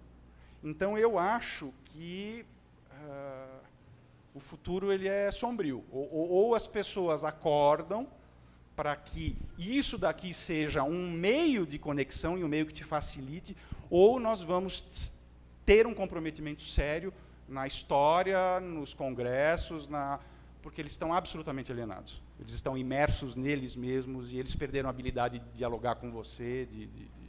Se eu fosse professor daquela universidade, eu mandava todo mundo fora da sala. E o cara continuou dando aula. Por que o cara continuou dando aula, pô? Pô! Então, de quem que é a culpa? Não sei, acho que é a culpa de todo mundo, né? Se cada um fizesse a sua parte, eu acho que... Alguma coisa a mais? Primeira pergunta é se tudo isso que você falou para a internet vale também para os jogos, né? E outra, que eu tenho filho de 8 anos e o limite, ele joga Xbox, então o limite é jogar no sábado e no domingo, 3 horas no sábado, 3 no domingo, mas durante a semana ele não joga. E fica querendo jogar mais, fica doido, sábado, domingo também, não quer nem ir para a casa dos meus pais, não, jogo. Mas durante a semana ele não joga. E a outra, que idade, então, que seria assim, que poderia liberar mais isso, ou dar um tablet, esse tipo de coisa? Então, isso não existe ainda nenhuma sociedade, associação internacional que preconiza quando seria ideal. A Associação Pediátrica Americana diz, é a única que fala no mundo, ela diz assim, não entregue nenhum eletrônico para o seu filho antes dos 2 anos de idade. Tá? E o que eles sugerem? Que você entregue, evidentemente, que a gente vai desfrutar do que a tecnologia pode dar. De novo, o problema não é a tecnologia, somos nós. Então, o que eu te recomendaria? Você deve apresentar a tecnologia, mas que essa tecnologia seja supervisionada. Tá? Então, ele vai usar um tablet que tenha lá um joguinho que seja adequado à idade dele. Se você hoje entrar num site de busca grande, tá? No Google, por exemplo, e aí você... Vamos imaginar que, por alguma razão, o filtro do seu Google está desabilitado. E você colocar faça essa experiência, coloque 3 letras. A.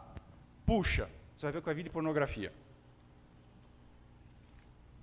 Então, a criança, naturalmente, ela vai navegando e ela vai... Então, o que eu te diria do jogo? Né? O jogo, depois de 8 minutos que o indivíduo joga, é liberado a dopamina, que é aquela substância que aumenta a sensação de prazer e motivação. Então, provavelmente, nossos jovens são viciados em dopamina, não mais no jogo. Tá? Agora, tudo bem, ele usa durante 3 horas e você tira, perfeito. O que não pode é ficar absolutamente solto para que ele fique o tempo todo. E o que é importante que você faça é que você sempre procure conversar. Né? Então, por exemplo, muitas mães falam assim para mim, mas eu prefiro que meu filho fique em casa de porta fechada do que se relacionando na rua. E eu costumo dizer, mas você deixa seu filho parado na porta do prédio durante 8 horas conversando com estranhos? Não, mas você deixa na internet. O que tem? É a mesma coisa. É a mesma coisa. Tá? Então, eu acho que... Com quem você está conversando na internet, filho? Quem são seus amiguinhos do Face? Deixa eu ver. Ah, que legal. Quem é essa menina? Como você perguntaria quando ele vai dormir na casa de um amigo? Quem é o pai? Quem é a mãe? O que ele faz? Então, não é patrulhar, mas é você cumprir o papel de orientação, de guia. Na medida em que você vai fazendo isso, você vai deixando menos aberta a possibilidade de ele entrar em contato com coisas que não seriam apropriadas. Tá? Então, que momento que você vai dar o tablet? No momento que você achar, na minha visão, eu não daria antes dos 10 anos, 12. Para que ele precisa de um tablet? Ele tem um computador de mesa, não laptop, de mesa, lá com a porta aberta, que a gente pode passar e olhar o que está fazendo. Então, você vai aos poucos. Bom, Cristiano, mas me falaram, né? Maior parte dos acessos, o segundo maior acesso é da casa dos colegas, não é de casa. Então, não adianta eu restringir em casa, se ele vai na casa do colega. Bom, mas aí a gente vai entender, então, que existe um negócio chamado bom senso. Na medida em que você orienta e que você tem uma relação legal com o teu filho, ótimo. O que acontece é que essas mães não têm relação nenhuma e, de repente, elas puxam a rédea da tecnologia. E o menino se revolta, porque ele fala, você nunca cuidou de mim, por que você quer olhar agora? Tá? Então, eu acho que se você conseguir cumprir um papel de tutelagem, de acompanhar, eu acho que a internet vai oferecer os riscos, mas em menor intensidade. Né? Agora, é muito difícil, de fato, devo te confessar que eu não tenho uma resposta pronta também não para te dar. Eu acho que está ok. 2 horas, 3 horas e chega. Chega. Tá? Quer ganhar um jogo novo do Xbox? Pode ganhar, se merecer, se for bem na escola. Agora, senta lá para jogar com ele. Não sei se vocês viram agora, que saiu na mídia semana passada, o GTA. Ouviram falar do GTA? Que está dando os knockouts? Viram isso? Tem um jogo que saiu agora nos Estados Unidos chamado GTA. Tá? É um cara forte, todo tatuado, e o indivíduo ganha pontos à medida em que ele consegue dar nocautes nos transeuntes do jogo. Está uma febre americana agora, tá? Que eles filmam as ruas lá, de repente vem uma... Passou aí na televisão, no Domingo Espetacular. Coloquem lá para vocês verem. Uma senhorinha andando, e vem lá uma gangue de 4, 5, de repente um vira na senhorinha e... Pô! Tá? Uma outra senhora andando, uma mãe, um senhor. Então, está reproduzindo o que existe no jogo. Então, a grande pergunta é, o videogame determina a violência? Não, ele não determina. Mas o que acontece? O indivíduo, na medida em que ele passa a ficar mais exposto a esse tipo de coisa, ele perde o senso crítico. Tem um experimento que eles fazem, bem legal, em que eles colocam numa plateia assim, metade do grupo que joga jogos violentos e metade que não joga. E eles passam um filme onde está andando, um filme de 8 segundos. Está um menino andando assim e bate a bola. Aí eles cortam o filme, passam um questionário e perguntam, por que o menino tomou a bolada? Para o grupo que jogava jogos violentos, as respostas foram, porque ele tem cara de mané mesmo, né? Que ele tinha que se ferrar mesmo, andando desse jeito que nem um idiota. Tá? E o outro grupo, acho que a bola escapou sem querer. Então, o que acontece? Você passa a ter um viés interpretatório sempre baseado em violência, em competição, agressão, fazendo, então, que a tua agressividade se manifeste. Não é que o jogo te deixa mais agressivo, mas ele te acostuma. É como o médico, o socorrista lá da UTI, que ele vai pegar a orelha do motoboy, ele não sente mais. É necessário ele ter essa anestesia. E o jovem que entra em contato demais com a violência, ele passa a ter mais tolerância. Um outro experimento, só para concluir, que mostra que indivíduos que jogam videogames mais violentos, quando os colegas começam a se pegar, é o grupo que mais demora para chamar o professor para intervir. Tá? Porque ele acha que aquilo é normal. Enfim. Excelente palestra, professor. Obrigado. Mas a minha pergunta vai um pouquinho mais para os processos biológicos subjacentes, a essa nova conexão que você falou, desse padrão dos padrões cerebrais. Uhum. Você falou também que os neurônios que são ativados em conjunto, eles formam tendem essas a conexões se conectar juntos. Com certeza, biologicamente, você tem um padrão de expressão gênica que está sendo ativado, ou então outros genes que estão sendo reprimidos. E a gente sabe que o processo evolutivo ele é determinado por padrões, modificações genéticas e epigenéticas, né? Ou modificações, quer dizer, genéticas são modificações que ocorrem no DNA, no material genético das células. Os epigenéticos não são modificações que ocorrem a nível do DNA, mas são proteínas, metilações. Isso tudo influencia o que está sendo expresso, os tratos fenotípicos. Claro, né? claro. E, logicamente, essa geração Y tem um trato fenotípico muito diferente do que as gerações anteriores dos pais e dos avós, né, que evolutivamente tem um tempo muito curto para as coisas terem se acomodado ainda. A minha pergunta tem alguns estudos, hoje a gente sabe que essa multitarefa ainda a gente não consegue lidar com todas essas multitarefas, porque talvez a gente não tenha tido um tempo se habituar. Para se habituar. Então, a minha pergunta será que essa tecnologia está modificando o processo evolutivo do homem e a gente vai virar um homo sapiens tecnológico? 100% está modificando, 100%. E algum estudo, porque eu vi só Francis Fukuyama, que chama Nosso Futuro Pós-Humano, super interessante, fala exatamente do impacto da tecnologia na evolução da humanidade. Claro, é muito oportuna a tua pergunta. Na verdade, o que eles dizem? Durante muitos anos, se achava que os neurônios, né, eles eram desenvolvidos por ocasião do nascimento, da primeira infância, que lá eles ficavam. Hoje, eles descobriram que esses neurônios crescem. Né? Epigenética, né? Parece que eles chamam. Então, o que acontece? Imaginem que tem aqui uma árvore aqui dentro, uma árvore natural, e a gente faz um buraco no teto e cai uma luz em cima desse galho. Esse galho vai começar a crescer.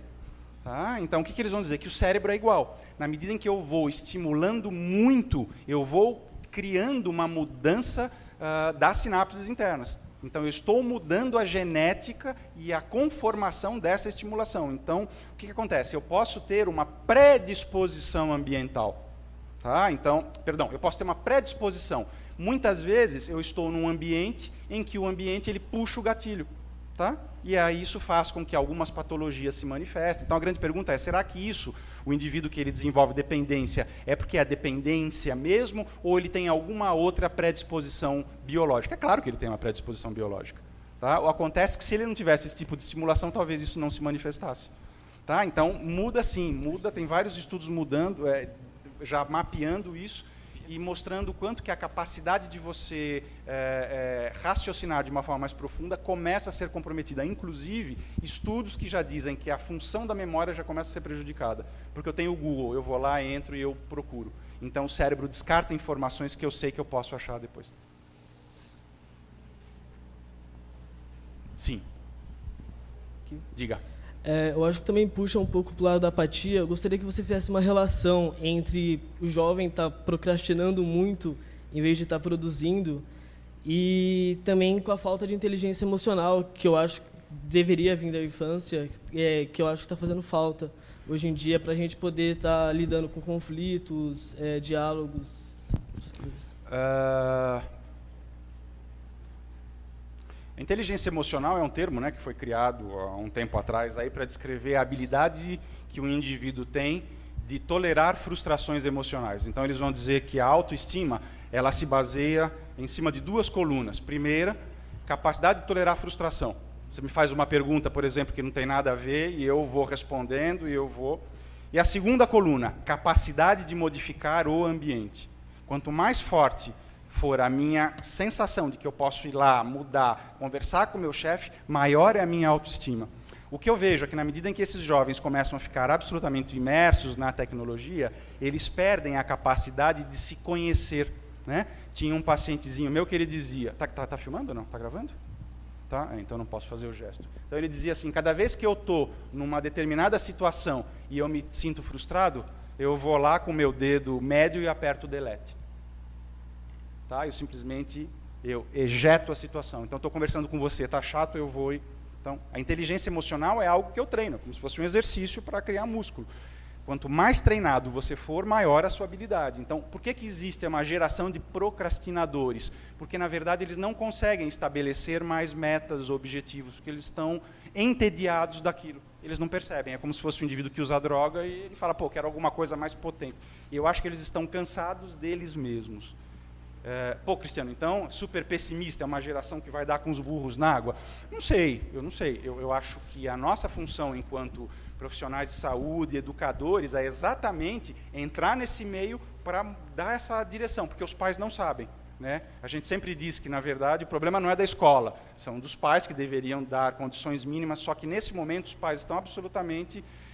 eles não têm noção. Então, o que você sugere? Bom, o que eu sugiro? Então, a gente está falando da tecnologia em sala de aula. Então, primeira coisa, eu não vou dar um tablet para o meu aluno assistir a aula, mas, no meio do dia, eu vou virar para eles e falar o seguinte, bom, agora nós vamos fazer uma pesquisa, vai ser o momento digital. Eu quero que vocês pesquisem aí no telefone de vocês alguma coisa ligada à matéria que eu vou dar. Então, eles vão entrar, eles vão, ok, usou, legal, o que você achou? Então, você estimula o uso de uma forma positiva. Acabou? Pronto, desliga, acabou, guarda o celular agora. Então, se você for incluindo aos poucos essa perspectiva e, inclusive, a capacidade deles agir diferente, pensarem diferente, eu acho que o resultado pode ser muito positivo. O que não dá, é o que alguns livros falam, né? É reproduzir o que as escolas têm feito. Eles dizem que muitas escolas estão na fase pré-Gutenberg, pré-prensa. Tá? Então, o que acontece? Se você for pegar no começo do século passado, pesquisadores mediam que a atenção do indivíduo conseguia ficar sustentada em até 45 minutos. Daí surgiu o conceito de hora-aula de 50 minutos, 45, 50. Hoje, esses mesmos pesquisadores fazem, os mesmos não, porque já morreram, a mesma linha vai lá buscar, e aí o que eles descobrem? Que a atenção do jovem não consegue ficar sustentada por mais de 4 minutos. Então, você imagina um jovem assistindo 6, 7 horas a aula. É claro que ele vai ter déficit de atenção, óbvio. E a escola continua reproduzindo. Então, é aquela educação em que você tem que... Não é assim, mudou, gente. Essa geração não vai se beneficiar desse tipo de pedagogia. Nem é minha área, posso estar falando uma tremenda pataquada aqui, me perdoem a besteira. Mas eu acho que não está havendo um diálogo. Por isso que esse tipo de coisa que vocês estão fazendo aqui é importante, para que a gente possa, de uma forma ou de outra, cruzar essa ponte, porque é a nossa responsabilidade, não deles. De identificar e correr e para poder fazer alguma coisa. A gente tem que dialogar com eles, e a gente não está, porque eles estão...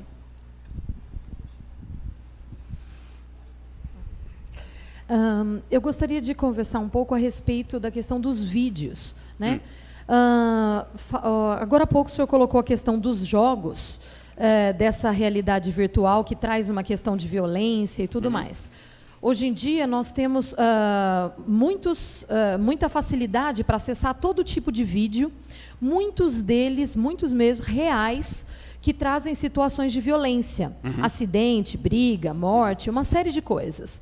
E as nossas crianças conseguem acesso muito fácil a tudo isso, e, num primeiro momento, a gente esperaria que eles se chocassem, né, e ficassem assustados, e uma série de coisas. Muitos vídeos até foram feitos nessa intenção de sensibilizar e tudo mais. Só que o que a gente percebe é que, muitas vezes, eles estão se anestesiando. De tanto ver essas imagens reais de tamanha violência... Quando a coisa acontece ao seu redor, eles não reagem, não têm atitude. Então, o que nós queríamos saber é qual o impacto desse tipo de acesso que os alunos estão tendo, tanto para a construção da sua personalidade, para o desenvolvimento das relações interpessoais e até mesmo para a sua concepção de mundo. Porque na época da televisão, quando ela chegou, surgiu mais ou menos essa discussão, e o que nós vimos foi realmente isso acontecer. Era tão comum você estar aqui durante o jantar, vendo uma guerra terrível, lá em Ruanda, por exemplo, né, as pessoas morrendo e tal, você, nossa, que triste e tal. Acabou aquilo, você continua a comer e a vida segue, e você não vê mais o movimento da população nesse sentido. A ideia de colocar os vídeos disponíveis era conseguir sensibilizar, e parece que o que vem acontecendo é anestesiar. Como é que você pode falar um pouco a respeito desse impacto? Eu acho que você já falou, né? Você já falou muito bem. Eu acho que está havendo, de fato, uma anestesia, né? E eu acho que as coisas vão piorar. Deixa eu contar para vocês uma coisa. Eu sou uma pessoa muito inquieta, e eu estou sempre querendo fazer algo diferente. E aí, há um tempo atrás, eu recebi no meu consultório um cara que tinha medo de andar de avião. Como é que você faz para trabalhar com as fobias, né? O cara que tem medo de altura. Bom, então você expõe o indivíduo à fobia. Quanto mais tempo ele ficar exposto à fobia, vai haver um pico de reação emocional, e aí ela começa a diminuir, o que a gente chama de habituação, que é o que você está descrevendo do vídeo, né? Então, de fato, existe um processo de habituação. E aí, o que eu fiz, né? Contatei uma empresa brasileira / americana que faz videogames. E eu encomendei um programa em 3D para os indivíduos entrarem no avião. Eles chegam no aeroporto, passam no raio-x, e eu conecto no braço dele o que a gente chama de biofeedback, que dá resposta galvânica e batimento cardíaco. Então, conforme o indivíduo vai ficando com mais medo, né, eu vou aumentando. Ele vai, entra no avião, eu peço para ele sentar na janela, que é o mais fóbico possível, né, e eu vou aumentando o grau de desconforto. Aí eu aperto um botão lá, o voo começa a chacoalhar, com a dele a chacoalha. E os caras que fizeram isso, eles me falaram o seguinte, contei toda essa história para dizer o seguinte, ele falou, doutor, eu comprei um óculos, né, agora como é que é o nome? Aquele Rift, né, que é uma imersão total em 3D, e os caras que desenvolveram, eles falaram, doutor, o senhor não tem noção o que eles estão fazendo com a pornografia. O que com a pornografia? Personagens em 3D que você interage, e já estão começando a vender pornografia em 3D. Então a minha pergunta é, indo além da sua, e aí, o que a gente vai fazer? Uma coisa é eu assistir, a outra é eu vivenciar. O meu cérebro ele não consegue detectar se o que eu vivo é real ou se é imaginado. Então, eu acho que a gente está num limite aonde, se não for feito nada rapidamente, né, vou insistir de novo, se as escolas, se a pedagogia, eu acho que está na mão de vocês, né, infelizmente está na mão de vocês. Se essa nova pedagogia não começar a se debruçar sobre esse mundo e tentar observar de perto, sem forçar esses jovens a entrarem no nosso modelo, eles chamam isso de lei do martelo. né?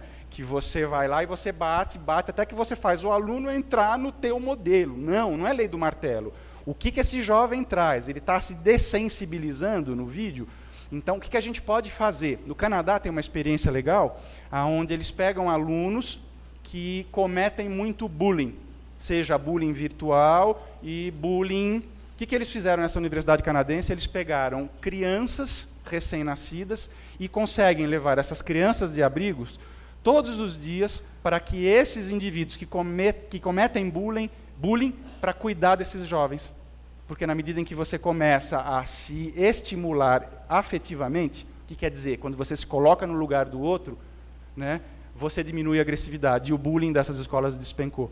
Quer dizer, eu acho que a gente tem que ter a tecnologia, mas também estar com um olho no peixe e um olho no gato. Quer dizer, qual é o efeito que está produzindo? E rapidamente tentando correr. Então, respondendo sua pergunta, vai anestesiar? Vai. Então, a gente vai pegar esse vídeo, olhar e vai analisar criticamente o que aquilo pode estar fazendo. Olha, repare que você não reage mais.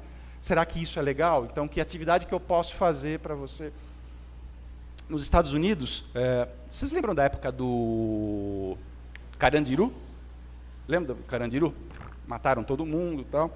Chamaram um grupo de 5 psicólogos para atender aqueles guardas. Eu fui chamado. E aí, na polícia militar, lá no alto comando, eles falaram, então, o que acontece com uma pessoa... Eu nunca tinha me dado conta, né, desse tipo de coisa, nunca tinha estudado. Então, o que acontece, que a gente sabe aqui na polícia, é que quando uma pessoa mata alguém, quando um policial mata alguém, ele entra num processo de culpa tão grande que a culpa só vai ser aliviada a hora que ele mata de novo uma pessoa. Então, a culpa que ele vivencia dispara um processo que, para ele se organizar de novo, ele... Então, a gente tem feito, né? A gente tira esse soldado que levou a óbito uma pessoa e pede para que ele fique junto com o capelão durante 30 dias. Tal. E eu fui estudar o que acontecia. O que acontece nos Estados Unidos? Quando um cara mata alguém, eles retiram o cara da rua no ato e ele vai trabalhar no corpo de bombeiros durante 30 dias. Exatamente para ter a compensação. Então, se a gente conseguir criar experiências que sejam compensatórias a esse tipo de...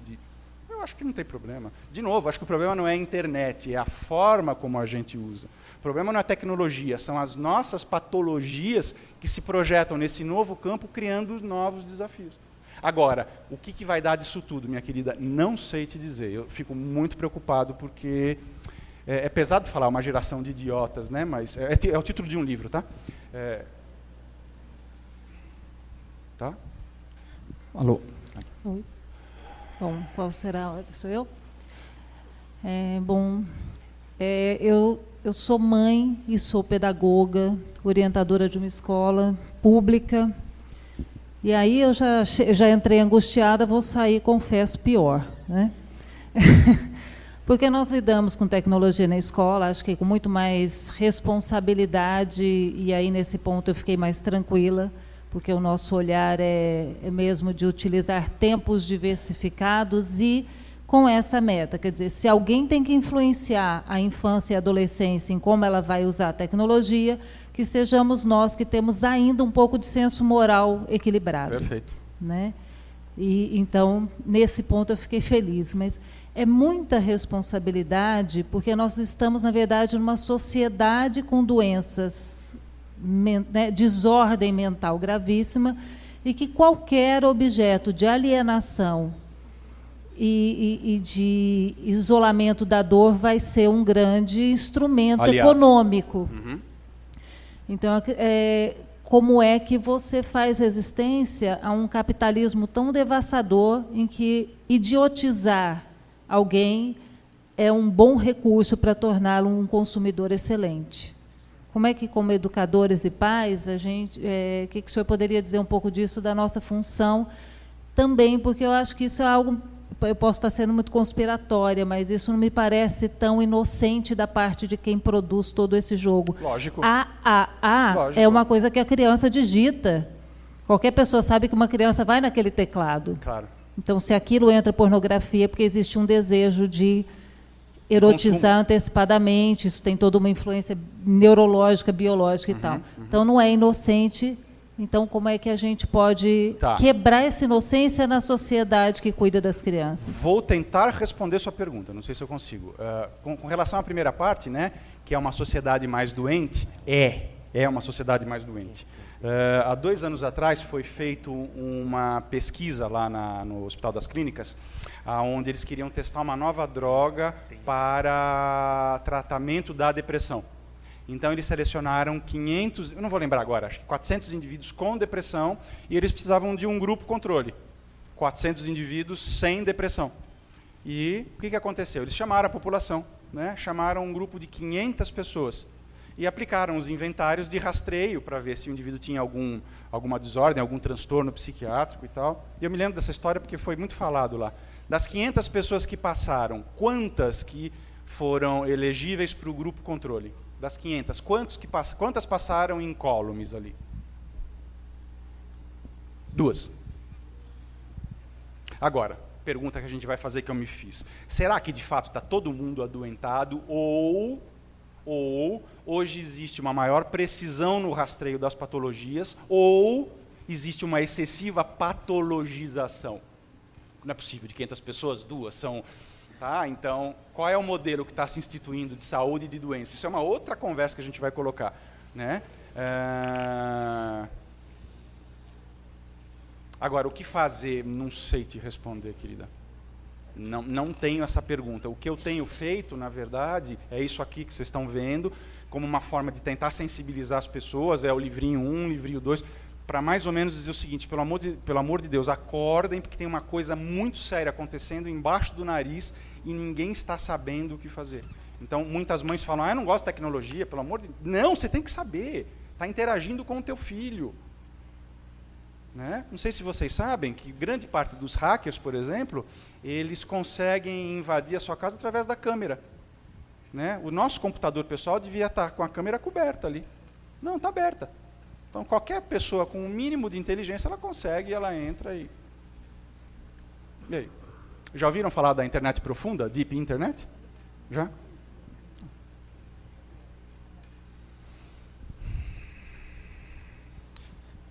Cristiano, uma questão, mas várias dessas questões que você abordou são preocupações da comunidade, privacidade, principalmente agora com essas invasões aí de conta, de internet, de grandes empresas que cedem dados. Isso sempre existiu, né? Não sei porque o pessoal ficou surpreso. É que agora os agentes têm uma senha lá, aparentemente. Bom, uma outra questão prática aqui para a comunidade, que eu gostaria de ouvir um pouco sua opinião.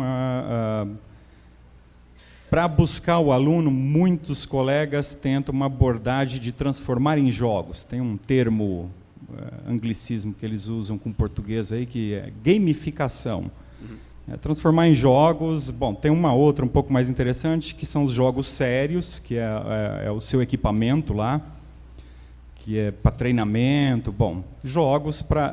A questão chave aí é use o jogo para motivar.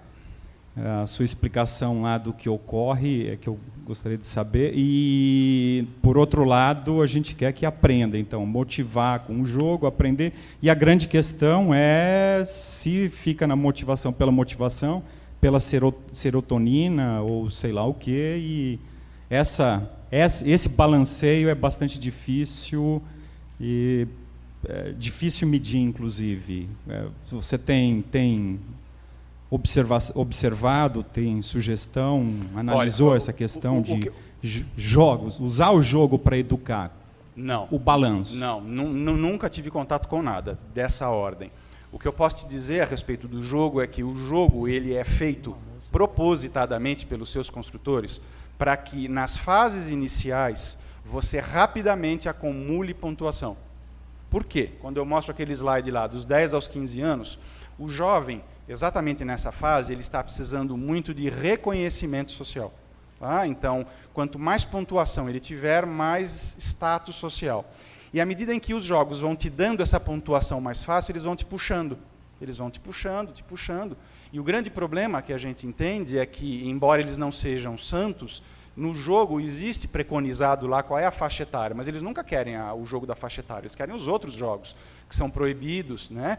Tem jogos agora que saíram que você faz sexo com a moça que você estuprou, né? Quer dizer, será que isso não... Claro que cria problema, né? Que você tem que matar as pessoas, você tem que sair dando soco. Então, qual é o limite disso? Eu não sei te dizer, Eu acho que isso é muito semelhante, se você for me permitir fazer um voo aqui, é muito semelhante ao que a gente observa na moda. O que é a moda? O que tem a ver, Cristiano? Na moda, quanto mais magra for a modelo, melhor. Né? Eu cansei de atender mulheres magras, em que eu falava assim para elas, escuta, minha filha, você está com um índice de massa corpórea, aí você está com um IMC de 16, você tem que estar com 18,5. Mas a Gisele Bündchen está em 16 também. E a mídia continua colocando aquelas modelos magérrimas. Então, eu já falei lá uma vez no hospital, falei, vamos entrar com mandato de segurança, proibindo as empresas de veicular o tamanho XXX, que agora tem, né, o extra pequeno lá. Isso está moldando a cabeça dessas pessoas, então vai na mesma direção.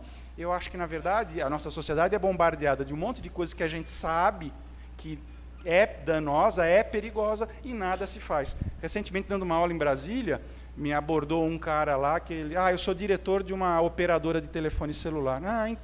Então, doutor, a gente está preocupado. Por que preocupado? É porque a gente tem visto que está aumentando exponencialmente o tempo de navegação pelo celular. E a gente está com medo de sofrer ações que nem a indústria do tabaco sofre. Então, a gente está considerando o nosso jurídico mandar mensagens dizendo esta operadora se isenta de qualquer problema psicológico que possa gerar o uso excessivo. Só que a indústria do tabaco levou 150 anos para pôr. O uísque, a bebida alcoólica, 100 anos. Então, não sei, acho que a gente vai caminhar ainda desamparado dessa legislação por um bom tempo ainda. Não sei se consegui te responder, mas desconheço qualquer coisa nesse sentido. Olá. Olá. Primeiramente, eu quero agradecer, né, eu acho que todos nós aqui, pela essa elucidação que você nos trouxe, porque esses conceitos nós temos no dia a dia, mas a gente raramente nós paramos para pensar e refletir realmente sobre o que está acontecendo com a nossa sociedade, né? E a minha questão é, em escolas, desde a educação infantil até o ensino médio, existe pessoas de laboratórios que bloqueiam a rede para os conteúdos pornográficos. Então, você vai digitar AAA ou vai digitar coelhinho, vai ser bloqueado e nada vai abrir. E existem escolas que deixam tudo aberto, porque fala que é a realidade da criança e ela precisa realmente acessar e ver todo esse conteúdo.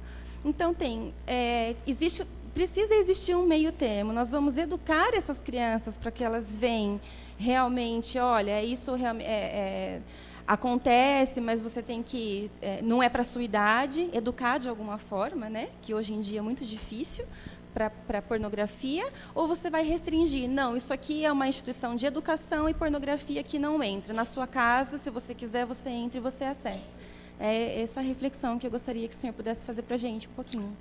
Se eu fosse um diretor de escola, é muito difícil eu falar de uma experiência que eu não tenho, mas tomando por base o que eu vejo, eu colocaria filtros, sim. Eu não bloquearia o sinal da internet, porque não adianta, porque ele entra do celular dele, então é inócuo. Mas o que eu faria? Eu colocaria filtros e, de acordo com a idade de desenvolvimento, eu aos poucos iria explicando a respeito desses riscos, destes perigos, o que você pode fazer na internet, que cuidados que você tem que ter. Na verdade, ninguém sabe, mas existem várias cartilhas que já orientam como isso eu posso passar para vocês, se vocês quiserem depois, quer dizer, como orientar essas crianças, que é o uso seguro da internet. Como é que a gente faz um uso seguro?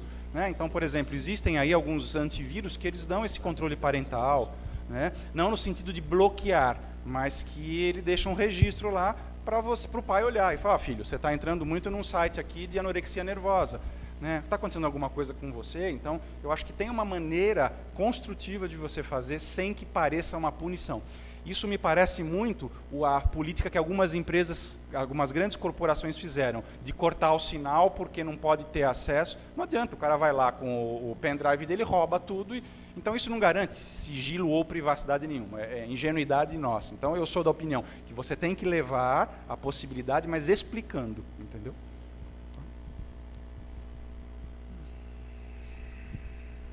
Há poucos dias, 2 jovens se suicidaram por exposição na internet. Existe alguma coisa que se possa prever? Existe alguma maneira de perceber que um jovem está numa situação tal que ele venha a cometer um suicídio por causa de uma exposição, de uma situação como a que aconteceu? O que você pode identificar é a mudança do comportamento, no sentido desse jovem ficando mais irritadiço, ficando mais recluso. Mudanças repentinas de comportamento são um indicativo importante de que algo não vai bem, né? Essa história, por exemplo, do suicídio, ela é muito mais frequente do que a gente imagina. Eu tive uma paciente minha, que faculdade já com 17 anos, ela saiu com o namorado, foi a um motel com o namorado, e ela, sem roupa, né, ela encostou o corpo no box e tirou a foto, clique, né, não pegando o rosto dela. E mostrou para o namorado. É óbvio que o namorado tinha um melhor amigo, né, e passou para a universidade inteira, passou para a FAAP inteira aquilo, né. Então, é óbvio, você não sabe quem é o rosto, mas é fácil você deduzir quem é a pessoa, isso não é muito difícil. Então, eu acho que a gente deveria ficar um pouco mais atento a esse tipo de recurso que eles podem estar fazendo. Deixa eu te dar um outro exemplo que eu acho que explica melhor. Minha filha faz a faculdade e aí ela tem lá no grupo dela, tem um menino que vai muito bem. E ela fica a pé da vida, porque o menino ele ganha a nota e ele não mostra a nota. E ela é daquelas que fica, depois que aprendeu a estudar, ela fica lá, não, porque eu tenho que tirar nota boa, tal, não sei o quê. Aí vira a amiga dela e fala assim, então, né, Sofia, pois é, fulano de tal, ele não mostra a nota. Aí elas conversaram, mas isso é fácil. Por que é fácil? Vamos pegar o número da senha dele aqui, da matrícula, a gente entra no site da faculdade e vê a nota dele. Não, mas deve ter uma senha. Tola, é a senha do data de aniversário. Bom, como é que a gente faz a data de aniversário? Fácil, Face. Entraram no Face, pegaram e abriram. E viram que ele tirou uma nota lá menor. Tá vendo? Você está louca, você está hackeando, você não pode fazer isso. Então, o que eu acho que, na verdade, esse uso inapropriado, ele não tem um contorno muito claro ainda. Eles não têm a noção do que pode ser potencialmente danoso, né? Por isso que eles acabam se exibindo. Eles costumam dizer, os pesquisadores, que quando você acessa a internet de um ambiente fechado, você tem um maior senso de familiaridade, como se aquela informação fosse ficar preservada naquele ambiente. Então, por isso que eles acabam tendo esse tipo de exagero. E um dado importante para concluir, grande parte dos bancos de fotos de pedófilos se partem dessas fotos caseiras que as pessoas tiram entre elas. Então, a gente precisaria fazer mais disso para os jovens. Olha só, quais são os riscos que vocês... Né? Tá?